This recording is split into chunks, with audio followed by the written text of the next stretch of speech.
Das hier ist Thom Yorke von Radiohead. Welcome on my show. Hi. Hi. Hello.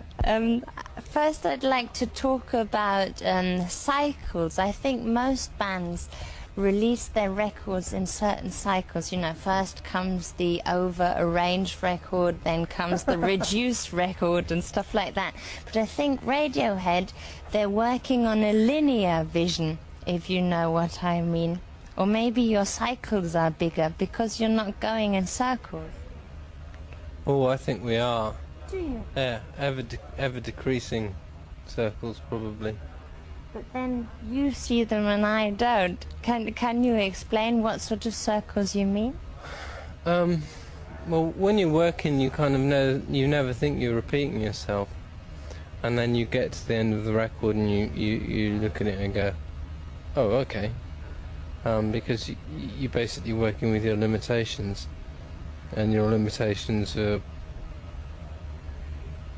the 5 people you work with. Everything is a limitation because you can only go so far. So it sort of feels like you can't help. I mean, the running joke that I have with myself is it's not cycles. It's like this. Okay. And then exploding in the middle. Then, well, yeah, I don't know. And Go on the other side of a black hole, probably. yeah. How do you feel after you've finished doing a record? Are you satisfied? Terrible. I hate it. Really? It's just awful. I really,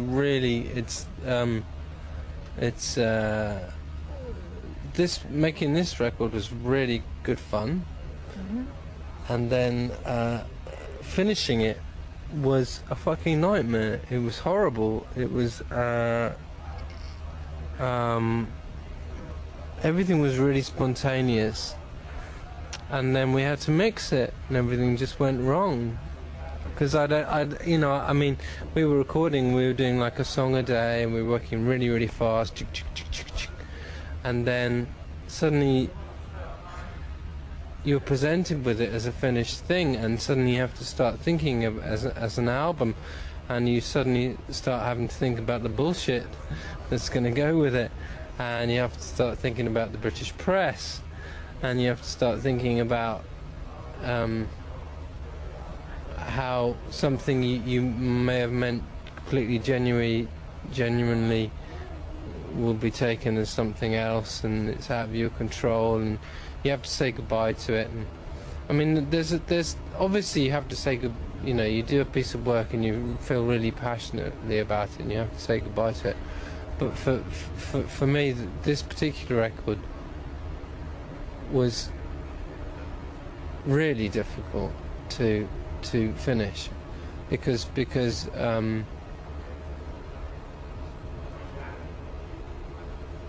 I really loved it, and then I got to the end of it and hated it and never wanted to hear it again, and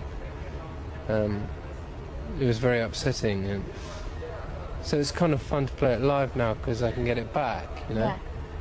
But I mean, I absolutely cannot listen to the record ever again. I kind of always do that, but this has been the most extreme, which is a shame. Yes, but so you it's play... like it's stolen off you, right at the end, you know? Yeah. It's weird.